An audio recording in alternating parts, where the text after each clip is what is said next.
Bienvenue sur Top Invest, la chaîne des tops d'investissement. Ici, on parle essentiellement d'entreprises de qualité. Alors, avons-nous un bon point d'entrée sur l'entreprise Gecina? C'est la question à laquelle on va essayer de répondre en se basant sur les états financiers de la compagnie. Donc, je précise que ceci représente uniquement mon avis et non un conseil d'investissement. La première chose que je regarde ici, c'est la stabilité ou la croissance des revenus. Ici, on va se dire qu'on a des revenus croissants sur les dernières années, donc à partir de 2014, d'accord? Donc, il faudrait savoir pourquoi est-ce qu'on a cette variation-ci à ce niveau. Est-ce que c'est dû à la vente de certains actifs financiers? Donc, il faut vérifier cela. Mais dans tous les cas de figure, j'aime bien ce que je vois ici aujourd'hui. Donc, attention, on remarque également que sur les dernières années, donc entre 2019 et 2021, on a ici une baisse des revenus. Donc, il faut aller vérifier pourquoi est-ce qu'on a cette variation-là. Mais dans tous les cas de figure, on va se dire que c'est correct ici. On aime ce qu'on voit ici, il y a à peu près une stabilité des revenus, c'est un checkmark. Ensuite, on regarde la marge EBITDA. Est-ce qu'on a une marge EBITDA stable ou croissante? On a une croissance des marges EBITDA ici jusqu'en 2017 et à partir de 2017, on a une baisse des marges EBITDA. Il faudrait vérifier pourquoi. Donc, dans tous les cas de figure, quand je regarde également, on a une légère stabilité, d'accord, donc 65, 70, d'accord. Donc, non seulement dans les rapports financiers, on va aller chercher pourquoi est-ce qu'on a cette variation-ci entre 2017 et 2021, et également essayer de vérifier est-ce que les marges EBITDA seront stables dans le futur. Dans tous les cas de figure, c'est correct ce qu'on voit ici, c'est un checkmark. Maintenant, on regarde la dette nette sur EBITDA pour essayer d'apprécier la stabilité du bilan financier. Donc ici, aujourd'hui, on recherche une dette nette sur EBITDA inférieure ou égale à 10, vu que c'est une compagnie immobilière, d'accord? Donc ici, on se rend compte qu'on est aux alentours de 14,5 après avoir été à 18,4. Donc, ce n'est pas une bonne information que je vois ici. Je n'aime pas ça. Donc, je considère déjà que nous avons ici en présence une entreprise endettée. D'accord? Elle avait l'habitude par le passé d'avoir à peu près une dette nette aux alentours des 10. Donc, il faudrait déjà savoir pourquoi est-ce qu'on a cette variation à ce niveau-ci. Est-ce que c'est parce qu'on a fait une acquisition? Et tel que je le vois ici, je peux déjà constater que c'est une acquisition en fait. Donc, la dette augmente en 2017 et vous vous rendez compte ici, à partir de 2017, on a peu plus une augmentation des revenus. D'accord? Après une diminution des revenus ici. Et ça coïncide également avec la diminution de la dette. Donc, quand on regarde également cette dette-là en termes de volume, on constate qu'entre 2017 et aujourd'hui, on a à peu près une différence de 1,4 milliard, 8 milliards ici, 7 milliards ici. Donc ici, c'est en termes de volume, c'est égal uniquement la dette nette. Donc, on se rend compte bien que c'est une grosse variation ici, donc c'est une acquisition. Donc, maintenant, la question est de savoir comment est-ce que l'entreprise va rembourser cette dette-là. Est-ce qu'elle va émettre de nouvelles actions? Premièrement, est-ce qu'elle va revendre certains actifs financiers? Donc, ce qui veut dire que si elle vend certains actifs financiers, il y aura une diminution des revenus également. Donc, il y aura également un impact au niveau du dividende. Donc, vous pouvez déjà voir ça ici juste en regardant les états financiers. Ça vous permet de poser les bonnes questions sur les rapports financiers. Donc, au niveau de l'évaluation ici, qu'est-ce qu'on observe? Vu que c'est une compagnie immobilière, et vu que c'est une compagnie immobilière européenne, je précise bien, donc les compagnies immobilières européennes ici, selon les lois comptables européennes, elles ont la possibilité de pouvoir mettre à jour l'évaluation de leurs actifs financiers. Donc, je vais l'évaluer ici en termes de valorisation par rapport à ces actifs tangibles nets par action. Donc, le ratio prix sur actifs tangibles nets par action doit être égal à 1 maximum. D'accord? Donc, ce qui me permet d'acheter l'entreprise par rapport à la valeur de ses actifs tangibles nets par action. Vous constatez ici qu'aux alentours de 2007, on est aux alentours de 90 euros par action. Et en date d'aujourd'hui, on est aux alentours de 173 euros par action. Donc, ces actifs tangibles par action ont tendance à augmenter. D'accord? Ils augmentent pourquoi? Soit les bâtiments ont pris de la valeur, et la valeur des bâtiments, elle fluctue également. Ça dépend de l'environnement macroéconomique, d'accord? Donc, généralement, ça dépend du cap rate. C'est comme ça qu'on appelle ça. Donc, le taux d'actualisation. Ça dépend également des différentes acquisitions et des différents développements. Donc, un développement, généralement, c'est imaginer que l'entreprise a un bâtiment et qu'il reste à peu près une partie de terrain disponible. Ils vont construire à peu près quelque chose dessus. Et cette nouvelle construction-là va également prendre la valeur avec le temps. Ça veut dire que l'entreprise n'achète pas donc c'est par rapport au coût de construction. Une fois que le bâtiment est en place, il prend également de la valeur avec le temps par rapport à l'inflation, etc. et par rapport à son emplacement également. Et le bâtiment adjacent peut également prendre de la valeur. Donc, c'est pas juste que ça peut être un terrain vide sur lequel on a juste développé un nouveau bâtiment. Donc, ce sont les différentes variations qui pouvaient vous permettre d'avoir une croissance des actifs tangibles nets par action. Donc, soit on a la prise de valeur des actifs, soit on a les acquisitions, soit on a les développements ou les redéveloppements. D'accord? Donc ici, on aime bien les actifs tangibles par action qui ont tendance à croître avec le temps. D'accord? Donc, on veut voir la croissance de ces actifs tangibles par action. Donc, moins de zigzag. Donc, je n'aime pas voir ce que j'ai ici. C'est appréciable, mais il faudrait déjà savoir pourquoi est-ce qu'on a cette variation à cette période-ci. Est-ce qu'on a vendu une partie de nos biens immobiliers ou on a émis de nouvelles actions. Donc, ça dépend. Comme la formule l'indique, ce sont les actifs tangibles par action. Si le nombre d'actions augmente alors que les actifs tangibles restent stables, la variation aura tendance à baisser. Donc, il faut savoir pourquoi. Je ne dis pas qu'il y a eu de nouvelles actions qui ont été émises ici, mais ce sont des éléments que vous devez aller observer dans les rapports financiers. Moi, je pense qu'elle a vendu une partie de ses actifs financiers. Pourquoi? Parce que quand vous regardez le revenu, on a cette variation ici, justement à cette période 2011-2015. Et quand vous arrivez sur les rapports financiers, quand vous arrivez ici à cette période, donc on constate que nous sommes aux alentours de 2011-2015 également. Donc si juste on enlève ça ici, donc 2011 à peu près ici, 2015 par là. Donc on a cette variation-ci. Vous remarquez qu'il y a une baisse. Ça veut dire qu'on a vendu certains actifs financiers. Et si on vend certains actifs financiers, c'est généralement pour repayer la dette. Donc, vous allez constater qu'au niveau de la dette également, on a une baisse en termes de volume ici. Vous constatez que la dette a baissé. Donc, ces actifs financiers-là nous ont peut-être rapporté à peu près, voilà, on va se dire à tout casser ici, 1 milliard par là, 1 milliard 300. Donc, ce 1 milliard 300 a permis de repayer la dette également. Mais ce 1 milliard 300 là de bénéfices nous a également impacté au niveau du revenu. D'accord? Donc, attention, il faudrait savoir pourquoi est-ce qu'on a cette variation-ci. C'est très important. C'est pour ça qu'il faut regarder l'évolution des actifs tangibles par action. Donc, l'entreprise a tendance à s'échanger à 0,88 fois les actifs tangibles par action. D'accord? Donc, à partir de ces niveaux, vous constatez ici que la moyenne est à ces niveaux, généralement, la moyenne. D'accord? Mais également, il faut mentionner que le prix a tendance à fluctuer. Donc, généralement, il a tendance à se rapprocher du 1 et ça dépend de une fois les actifs tangibles par action. Ça dépend également de la qualité des actifs. Ça dépend également de la croissance de ces actifs-là. Donc, une entreprise qui a des actifs tangibles par action qui ont tendance à fluctuer, il s'échangera rarement à une fois les actifs tangibles par action. Pourquoi? Parce que le marché anticipe déjà qu'il puisse avoir une variation positive ou négative de ces actifs-là dans le futur. Donc, si on devrait évaluer l'entreprise ici par rapport à la moyenne, tout ce qu'on va faire, c'est on va prendre le 173,12 euros par action, d'accord, 173,12 euros par action, multiplié par 0,88, d'accord, par 0,88, ça nous donne ici, donc quand vous faites multiplié par 0,88, ça nous donne ici aux alentours de 1, c'est 152,34 euros l'action en moyenne. D'accord? Si on suit la moyenne. Donc, si l'entreprise s'échange à une fois les actifs tangibles par action, on pourrait aller aux alentours de 173 euros par action. Donc, ici, par rapport au prix actuel, on se dira qu'on a une opportunité d'investissement pour au moins 152 euros l'action. Au moins. D'accord? Si on suit la tendance des actifs tangibles par action. D'accord? Maintenant, il faut questionner la qualité de ces actifs tangibles par action. Il faut voir pourquoi est-ce qu'on a des variations. Est-ce que dans le futur, il y aura des probables variations? Comment est-ce que l'entreprise va rembourser la dette? Si l'entreprise rembourse la dette en vendant des actifs immobiliers, ce qui veut dire que ces actifs tangibles par action auront tendance également à diminuer. Donc, ce sont des éléments que vous devez prendre en compte parce que l'entreprise ici, vu que c'est un Real Estate Investment Trust, donc c'est une compagnie immobilière cotée en bourse, elle a l'obligation de distribuer au moins 90% de ses bénéfices nets par action. Je parle des bénéfices nets par action. Elle a l'obligation de distribuer 90% de ses bénéfices nets par action en dividendes. D'accord? Donc, le reste de la somme en question va servir à repayer la dette. Donc, prêtez attention parce que là, on va parler de 4 ratios différents. D'accord? Le premier ratio en orange, c'est le dividende par action. D'accord? Donc, la ligne orange, celle-ci. Le deuxième, la ligne en violet, d'accord? C'est les bénéfices nets normalisés. D'accord? Celle-ci. Et la ligne en bleu, ici, c'est le rendement du dividende par rapport au prix de l'action.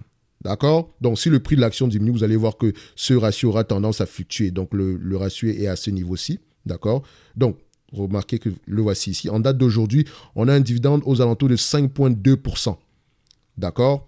En date d'aujourd'hui, on a des bénéfices nets normalisés de 5,52 euros par action. D'accord? Et en date d'aujourd'hui, ce dividende de 5,2% représente à peu près 5,34 euros. D'accord? Donc, ce qui veut dire que actuellement, l'entreprise reverse la majorité de ses bénéfices nets par action. Si on a 5,52 euros, on distribue 5,34 euros. Donc, il nous reste presque rien pour repayer la dette. D'accord? Ça, c'est un raccourci pour vous permettre d'apprécier la qualité même de ce dividende-là. Pourquoi? Parce que l'entreprise ne rembourse pas la dette avec les bénéfices nets par action. Non, c'est plutôt avec les AFFO. C'est-à-dire que Average Fund from Operation. Donc, Average Fund from Operation, c'est le cash flow opérationnel moins la dépense en capital. Donc, c'est le cash flow opérationnel moins la dépense en capital. C'est-à-dire que c'est ce qui nous reste après avoir payé les frais de maintenance pour les bâtiments. D'accord? Au moins, je dis bien au moins, parce que la dépense en capital peut être liée. Nous avons la dépense en maintenance plus la dépense en capital pour la croissance. Donc, dans la dépense en capital pour la croissance, vous allez trouver soit le redéveloppement, d'accord, ou le développement. Donc, le redéveloppement, en fait, c'est juste un bâtiment qui existe déjà, sur lequel on va peut-être rénover ce bâtiment-là et le mettre au goût du jour. La maintenance, c'est juste prendre le bâtiment en question en date d'aujourd'hui et essayer de le maintenir en état. Et le développement, c'est la construction d'un nouveau bâtiment. D'accord? Donc, il faut faire attention. L'élément important quand vous avez une compagnie immobilière, c'est le AFFO. D'accord? Parce que ce AFFO-là, après avoir payé le dividende, le restant va nous permettre de payer la dette. Ce qui veut dire que si on a un AFFO de 5,51 € et qu'on paye un dividende de 5,34 €, il nous reste à peu près aux alentours de 17 centimes d'euros pour repayer la dette. D'accord? Donc, si vous prenez 17 centimes d'euros multiplié par le nombre d'actions ici, d'accord? Parce qu'il faut faire, si on le prend ici par rapport au nombre d'actions, on a 74 millions d'actions. Donc, si on prend 17 centimes d'euros, donc 0,17 multiplié par 74, ça nous donne à peu près 12 58 000. Donc, ce 12 58 000 ici va permettre de repayer la dette. D'accord? Donc, le principal de la dette. Parce qu'il y a les intérêts sur la dette et le principal de la dette. Ce qui veut dire que si on a une dette à peu près de 7 milliards en date d'aujourd'hui, divisé par, on va la rendre à 13 millions d'euros, on va prendre à peu près 538 ans pour repayer la dette au complet. 538 ans. Est-ce que vous avez déjà vu une dette avec un délai de paiement de 538 ans? Non. Ce qui veut dire que c'est une entreprise qui aura tendance à se refinancer. Donc, elle va juste étendre la maturité de cette dette-là et dépendamment des taux d'intérêt, il y aura une charge financière supérieure au niveau des intérêts sur la dette. Donc, si les intérêts sur la dette augmentent, le bénéfice net aura tendance également à diminuer. Donc, quand on regarde ici, il faut faire très attention. Vous remarquez ici que la ligne en violet, je vous ai dit que ce sont les bénéfices nets normalisés. Ces bénéfices nets normalisés doivent être supérieurs aux dividendes. D'accord? Donc, quand vous regardez le dividende, c'est la ligne en orange. Donc, vous remarquez que la ligne violette a tendance à rester au-dessus de la ligne orange. C'est une bonne information. Mais la différence entre les deux nous permet de repayer la dette. Et je vous ai dit que le plus important même, c'est le Average Fund from Operation. Donc, après avoir payé la maintenance, et vous remarquez que ce ratio-là, lui, a tendance à être en dessous du bénéfice net par action. Et ça, ce n'est pas une bonne information. Ce n'est pas une bonne information. Pourquoi? Parce qu'en réalité, ça veut dire que le restant pour le paiement de la dette, c'est au niveau de la différence entre la ligne verte, on va l'appeler comme ça, si c'est du vert, je pense, voilà, on va dire que c'est du vert, d'accord, entre cette ligne-ci et la ligne orange, c'est ce restant-là qui nous permet de repayer la dette. Donc, ce qui me permet de dire ici en date d'aujourd'hui que cette entreprise est endettée et que pour repayer cette dette-là, elle va devoir soit émettre de nouvelles actions, soit revendre certains actifs. L'un ou l'autre, ça va baisser le dividende en date d'aujourd'hui. Donc, ne soyez pas obnubilés par ce dividende-là, d'accord? Ce qui devrait être important, c'est la qualité de ces actifs, des biens immobiliers. C'est la qualité des biens immobiliers qui devrait être importante. Et pour vous protéger, admettons que ces biens immobiliers en date d'aujourd'hui valent réellement 173 € par action. D'accord? Donc, vous allez vous dire qu'en achetant l'entreprise à 100 € en date d'aujourd'hui, vous ne surpayez pas, mais également, sachez qu'il pourra avoir une variation négative au niveau du bénéfice net, au niveau du dividende par action. Pour ceux qui sont là pour le dividende, vous allez remarquer que la ligne orange, quand ça va mal, elle a tendance à diminuer. Ça, c'est 2008-2011. Donc, en cas de récession, il pourra avoir une variation. Vous remarquez ici qu'entre 2020 Et 2022, il y a une variation. 2022 n'est pas encore terminé, mais on constate ici que la ligne orange a déjà baissé et c'est le dividende par action. Donc, ça dit que notre ratio du dividende par action a également baissé. D'accord? Donc, faites très attention à cette entreprise-ci. Le dividende, il a l'air correct. D'accord? Mais il est déjà limite. Il ne reste plus assez d'argent pour repayer la dette. Donc, ça dit que si cette entreprise doit repayer la dette, elle a deux choix. Soit elle revend des actifs financiers, soit elle revend des actifs immobiliers, ce qui aura un impact sur vos dividendes. Soit elle émet de nouvelles actions, ce qui aurait également un impact sur vos dividendes. Donc, ça veut dire que pour vous protéger ici, faites attention, achetez l'entreprise par rapport à ses actifs nets par action et sachez une chose, c'est que si c'est pour le dividende, ce dividende-là, je vais dire qu'il est à risque, entre parenthèses. D'accord? Donc, on va se dire ici que par rapport à la valorisation des actifs, on a une opportunité d'achat. Par rapport aux dividendes, il faudrait faire attention. Et je sais également que sur Yahoo Finance ou bien sur différentes plateformes, vous allez remarquer que l'entreprise se négocie à 9 fois les bénéfices. Ce n'est pas une bonne information. Parce que cette entreprise a tendance à comptabiliser la variation de ses actifs immobiliers, donc la valorisation des actifs immobiliers. Donc, si les actifs immobiliers ont pris de la valeur, elle aura tendance à les comptabiliser comme des bénéfices nets. Or, ce n'est pas le cas. D'accord? Ce n'est pas des bénéfices nets par rapport à l'activité principale de l'entreprise qui est de louer ses bâtiments. Non, c'est par rapport à la valorisation de l'entreprise. Donc, faites attention à cette variation. Donc, ce qui veut dire que le véritable PER de cette entreprise-ci est de 20. Et pourquoi? Parce que vous allez juste prendre le bénéfice net par action normalisé. Vous allez diviser par le prix ici aujourd'hui. Donc, si on prend le bénéfice net par action normalisé, on est aux alentours ici de 5,52 €.